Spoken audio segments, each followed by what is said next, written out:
অনেকক্ষণ ধরেই বেল বাজছে, দারোয়ান গোমেজ গেট খুলছে না। সে মোড়ায় বসে খবরের কাগজ পড়ছে। বেল বাজছে, বাজুক। ভিখারি হলে বাজিয়ে ক্লান্ত হয়ে চলে যাবে, ভিখারি না হলে ক্লান্ত হবে না। বাজতেই থাকবে, একটা সময় গেট খুলতেই হয়, তার আর কিছু নেই। গোমেজ হাত থেকে খবরের কাগজ নামিয়ে রাখলো। বিরক্ত মুখে গিয়ে উঠে দরজা খুলল। গেটের বাইরে জাহেদ দাঁড়িয়ে আছে। গোমেজ জাহেদকে চিনে, শুভ্রর বন্ধু, এর আগেও কয়েকবার এসেছে, তবে কখনো গেটের ভেতরে ঢোকেনি। জাহেদ বলল, শুভ্র আছে? গোমেজ হাই তুলতে তুলতে বলল, না।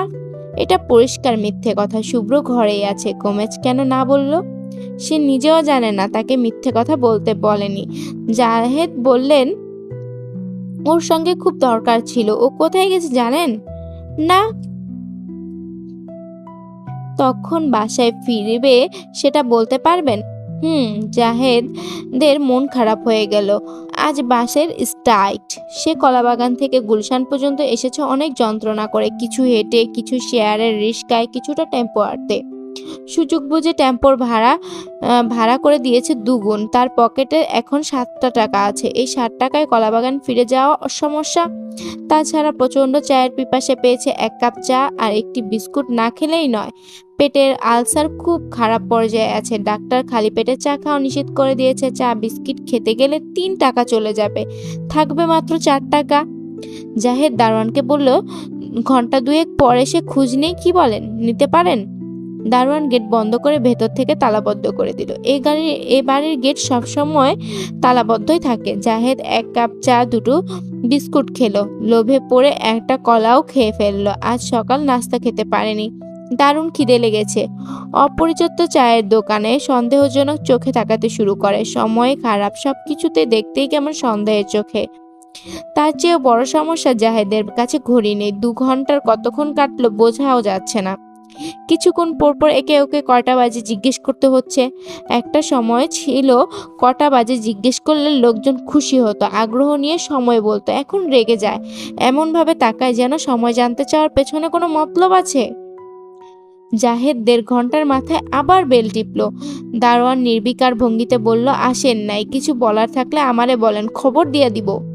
জাহেদ বলল, ভাষা মিডিয়া বললে হবে না, সরাসরি বলতে হবে। বরং একটা লিখে চিঠি দিয়ে যাই। লেখেন। কাগজ কলম দিতে পারবেন? না। জাহেদ আবার সেই চায়ের দোকানে ফিরে যেতে হলো। দোকানের মালিকের কাছ থেকে কাগজ কলম নিয়ে সে লিখল, শুভ্র, আমার বিয়ে ঠিক হয়ে গেছে বুধবারে। তুই কিন্তু বরযাত্রী যাবার জন্য আমাকে একটা গাড়ি দিতে পারবি? দারোয়ানের কাছে চিঠি জমা দিয়ে সে কলাবাগান রওনা হলো। হাঁটতে হাঁটতে হাঁটতে খারাপ লাগছে না, কিছুটা খিদে জানান দিচ্ছে।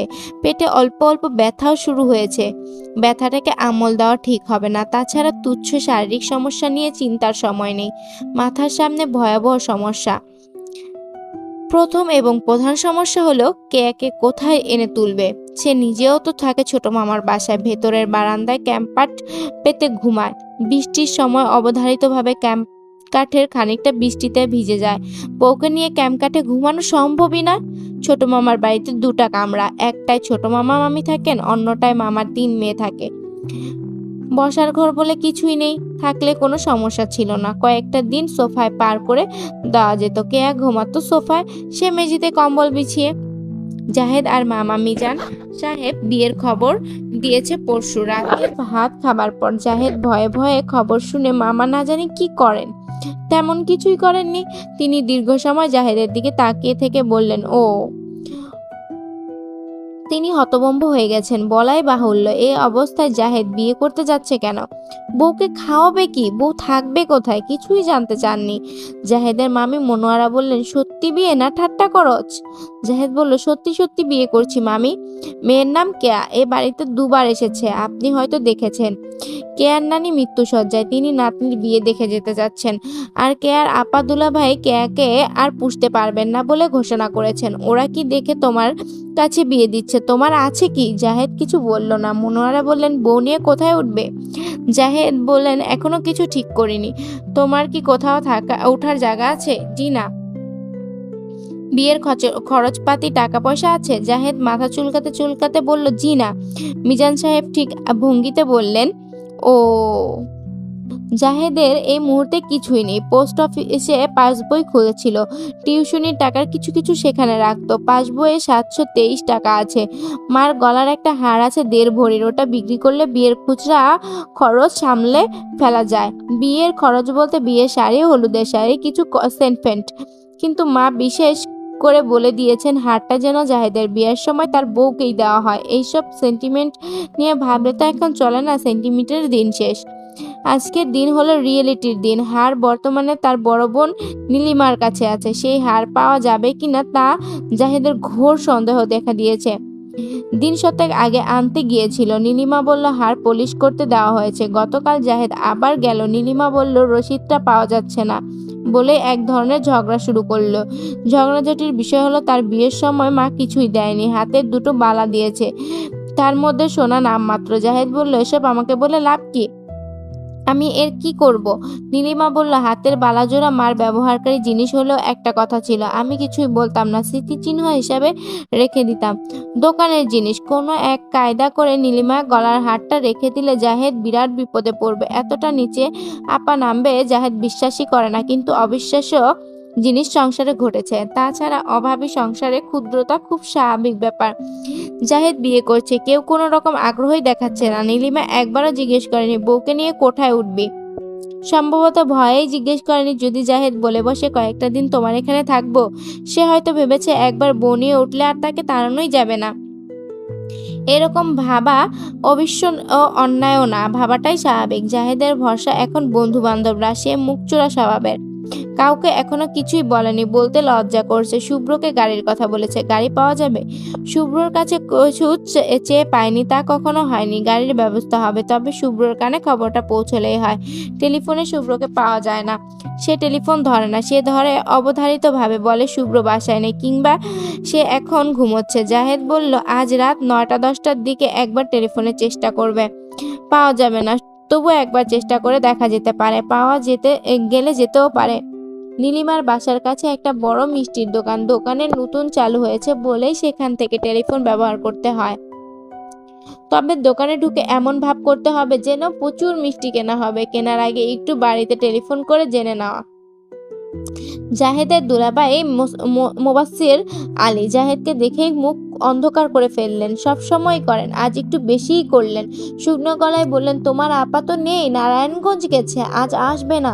জাহেদ বলল আপা গয়নাটা এনে রেখে দিয়েছে কিনা জানেন দুলাভাই? কোন গয়না? ওই যে মার গলার হার পালিশ করতে দিয়েছিল। ও আচ্ছা, হ্যাঁ, একটা ঝামেলা হয়ে গেছে বুঝলে, বিরাট ঝামেলা। জাহেদ হতভম্ব গলায় বলল কি ঝামেলা? দোকান উঠে গিয়েছে, হিন্দু দোকান ছিল, মনে হয় কাউকে কিছু না জানিয়ে ইন্ডিয়া চলে গেছে। ইন্ডিয়া যাওয়ার একটা ধুম পড়েছে না, খুব তবু খোঁজ খবর চেষ্টা করা হচ্ছে, কিছু হবে বলে মনে হয় না। ওটার আশা তুমি ছেড়ে দাও। জাহেদ করুণ গলায় বলল কি বলছেন দুলাভাই? যা সত্যি তাই বললাম। তবে তোমার বউকে গয়না আমরা একটা দেব, এখন পারবো না, ধীরে সুস্থে দিব। তোমার আপা পরশুদিন আসবে, তখন এসে খোঁজ নিও, সে বিস্তারিত বলবে। বিস্তারিত কি বলবে?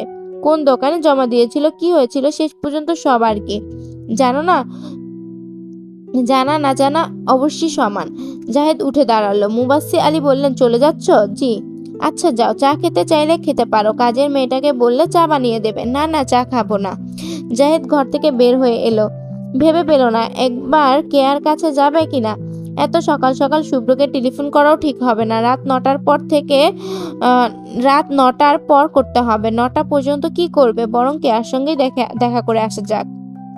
কেয়াদের বাসায় যেতে লজ্জা করে, অস্বস্তিও লাগে। কেয়ার বড় বোন তাকে সহ্যই করতে পারে না। অবশ্য এই মহিলা হয়তো কোনো কিছুই সহ্য করতে পারে না। আজ পর্যন্ত জাবেদ তাকে মিষ্টি কথা বলতেই শোনেনি। জাহেদের ইচ্ছে সময় আর সুযোগ হলে এই ভদ্রমহিলাকে বলবে বকুল আপা, ফুলের নামে আপনার নাম, কিন্তু সবার সঙ্গে এমন কঠিন আচরণ করেন কেন? সেই সুযোগ হয়তো কখনোই হবে না।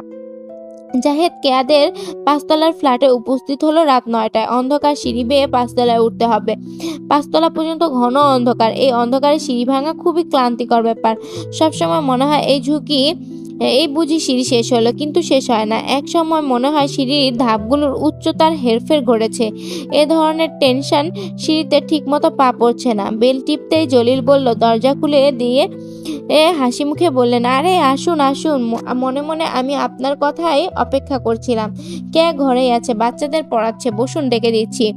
জলিল সাহেবের পরনে লুঙ্গি এবং গেঞ্জি, এইভাবেই ঘরে ঢুকে গেলেন। তিনি এ পরিবারের কেউ না, এদের একটা কামরা সাবলেট নিয়েছেন। গত মাসে 700 টাকা করে দেন। 700 টাকা আর 700 টাকা কেয়া দেয়, সংসারে খুব কাজে লাগে। জলিল সাহেব পরিবারের একজন বলেই মনে হয়। ব্যাপারটা জাহেদের ভালো লাগে না। একজন বাইরের লোক কেন এমন ভাবে ঘুরঘুর করবে? কেন সে কেয়াকে বলবে, কেয়া দেখ আমার লুঙ্গি শুকিয়েছে কিনা, না শুকালে উল্টে দাও। কেয়ার মুখ শুকনো, তাকে দেখে মনে হচ্ছে সে কোনো কিছু নিয়ে খুব চিন্তিত। সে ঘরে ঢুকেই বলল, কিছু বলবে? জাহেদ বলল, না। তোমার শরীর কি খারাপ? কেয়া বলল, শরীর ঠিকই আছে, এসো আমার সঙ্গে ছাদে যাই, ছাদে গিয়ে কথা বলে। কেয়া দরজার দিকে যাচ্ছে, পেছনে পেছনে যাচ্ছে জাহেদ। সে কিছুতেই বুঝতে পারছে না কেয়ার মন এত খারাপ কেন। উঁচু দালানের ছাদ ভালো লাগে না, সবসময় এ ধরনের অস্বস্তি লেগে থাকে। মনে হয় পৃথিবী অনেক দূরে। ছাদে উঠবার মুখে সিঁড়িটা ভাঙা। কেয়া বলল, আমার হাত ধরো, সিঁড়ি ভাঙা। জাহেদ হাত ধরল। কত সহজ, কত স্বাভাবিক ভঙ্গিতে সে এই মেয়েটির হাত ধরতে পারছে। এ কি আনন্দের, তার তুলনা করা যায় না। কেয়া রেলিং ঘেঁষে দাঁড়িয়েছে। জাহেদ বলল, এমন ঘেঁষে দাঁড়িয়েও না, রেলিং ভেঙে পড়ে যেতে পারে। আজকাল লালনকোঠা বানাতে সিমেন্টই দেয় না, বালি দিয়ে কাজ সারে। তুমি এত চুপচাপ কেন কেয়া? কিছু হয়েছে? না, কি হবে? বিয়ের যোগাযন্ত্র কি সব হয়েছে? কিছুটা। বরযাত্রীর জন্য মাইক্রোবাস ব্যবস্থা করছি। কি? এক বিয়ে, তার আবার বরযাত্রী? জাহেদ বলল, যত তুচ্ছ বিয়েই হোক না কেন, বিয়ে তো। কেয়া বলল, টাকা পয়সা আছে তোমার কাছে? আছে কিছু। সেটা কিছুটা কত? জাহেদ চুপ করে রইল। কেয়া ক্লান্ত গলায় বলল, বিয়ের শাড়ি তো তোমাকে একটা কিনতেই হবে, মোটামুটি ভালো একটা শাড়ি কেনা দরকার। আমরা মেয়েরা বড় হয়ে মায়ের বিয়ের শাড়ি নিশ্চয়ই দেখতে চাইবে। ভালো শাড়িই কিনবো। কেয়া বলল, আমার নানি আমাকে কিছু টাকা দিয়েছেন, সামান্যই 4000 টাকা। টাকাটা তুমি নিয়ে যাও। টাকা লাগবে না। লাগবে। তোমার কি অবস্থা সেটা আমার চেয়ে ভালো কেউ জানে না। ভালো কথা, বিয়ের পর আমরা কোথায় উঠবো এখনো ঠিক করিনি। একটা কিছু ঠিক করো, তুমি আমাকে যেখানে নিয়ে যাবে আমি সেখানেই যাব। শুধু বিয়ের পরে এখানে ফেলে রেখো না। তা করব না, তুমি তো আমার ছোট মামার সঙ্গেই থাকো। বারান্দার ক্যাম্পখাট পেতে ঘুমাও। হুম বৃষ্টি হলে ভিজে যাও। আমাকে কি সেই ক্যাম্পখাটে থাকতে হবে? জাহেদ চুপ করে রইল। কেয়া বলল, ক্যাম্পখাটে থাকতে আমার কোনো আপত্তি নেই। এইসব তুমি মন খারাপ করবে না। কষ্ট করে তোমার যেমন অভ্যাস আছে আমারও আছে। শুধু শুধু যদি কি? কেয়া ক্ষীণ স্বরে বলল, শুধু যদি কয়েকটা দিন নিরিবিলি তোমার সঙ্গে থাকতে পারতাম। কেয়া ছোট্ট করে নিঃশ্বাস ফেলে বলল, তুমি দাঁড়াও এখানে, আমি টাকাটা নিয়ে আসি। তোমাকে এত ক্লান্ত লাগছে কেন? খুব হাঁটাহাঁটি করছো? না। টাকার জন্য নানা ধরনের লোকজনের কাছে হাত পেতে বেড়াচ্ছ না তো? না, কারো কাছে টাকার জন্য হাত পাতবে না, মনে থাকে যেন। তুমি দাঁড়াও। 5 মিনিটের ভেতর কেয়া চলে গেল। তার হাতে ছোট্ট একটা ট্রে, পিচে ঢাকা এক কাপ চা, সঙ্গে দুটো টোস্ট বিস্কুট। ঘরে কিছু নেই, বিস্কিট দিয়ে চা খাও। জাহেদ চা খাচ্ছে, কেয়া তাকিয়ে আছে। কেন জানি তার বড় মায়া লাগছে। তার ইচ্ছে করছে জাহেদকে জড়িয়ে ধরে বসে থাকতে। বেশিরভাগ মেয়েরাই কি এরকম হয় না? তার বেলাতেই হচ্ছে। এই খামে টাকা আছে, সাবধানে রাখো। আর শোনো, তুমি একটা কাজ করবে, নিজের জন্য একটা শার্ট প্যান্ট কিনবে। নীল রঙের হাফ হাওয়াই শার্ট আর সাদা ধবধবের প্যান্ট, মনে থাকবে? নীল শার্ট আর সাদা প্যান্ট কেন? একবার একটা ছেলেকে নীল শার্ট আর সাদা প্যান্ট পরে যেতে দেখছিলাম, খুব সুন্দর লাগছিল, এখনো চোখে ভাসে। ছেলেটাকে সুন্দর লাগছিল বলেই আমাকে সুন্দর লাগবে এমন তো কোনো কথা নেই। তর্ক করবে না, যা করতে বলছি করবে। আচ্ছা ঠিক আছে, এখন উঠি? না, বসো আরো অনেকক্ষণ। কোনো কথা বলার দরকার নেই, চুপচাপ বসে থাকো। তারা দুজনে চুপচাপ বসে রইল। কেয়া বোনের ছোট মেয়েটিকে ছাদে এনে গম্ভীর গলায় বলল, ছোট খালা, মা তোমাকে ডাকে। কেউ কেয়া দীর্ঘশ্বাস ফেলে নিচে চলে গেল। যাবার সময় জাবেদের কাছ থেকে বিদায় নিয়েও গেল না। কেয়াদের বাড়ি থেকে বের হয়ে জাবেদ শুভ্রের বাসায় টেলিফোন করলো। রেহানা টেলিফোন ধরে বললেন, শুভ্র তো শুয়ে পড়েছে, তুমি কি বলতে হবে? তুমি আমাকে বলো, আমি বলে দিব। জাবেদ হড়বড় করে বলল, কিছু বলতে হবে না, আমি আপনাদের বাড়ির দারোয়ানের কাছে একটা চিঠি দিয়ে এসেছি। রেহানা বললেন, শুভ্র চিঠি পেয়েছে। জাহেদ বাসায় ফিরল রাত 11টার দিকে। খেতে গেল রান্নাঘরে। মনোয়ারা ভাত বেড়ে দিলেন। এত রাতে ভাত গরম থাকে না, আজ গরম আছে। গরম গরম ভাত, ডিম ভাজা, ডাল। গরম ভাতের রহস্য হলো ভাত রান্না হয়েছে। মনোয়ারার মা ঢাকায় এসেছেন চিকিৎসার জন্য, ভাতে টান পড়েছে, নতুন করে রাঁধতে হয়েছে। মনোয়ারা বললেন, খাওয়ার পর চট করে শুয়ে পড়বে না, তোমার মামা তোমার সঙ্গে কথা বলবেন। জাহেদ বলল, কি কথা মামি? কি কথা আমি কি করে বলবো? আমাকে তো কিছু বলেনি। আপনি কিছুই জানেন না? না, আমি কিছুই জানি না। মিজান সাহেব খুব কম কথা বলেন, বেশিরভাগ কথাবার্তাতে তিনি হ্যাঁ ও হুর মধ্যেই সীমাবদ্ধ থাকেন। সে তুলনায় আজ অনেক কথা বললেন।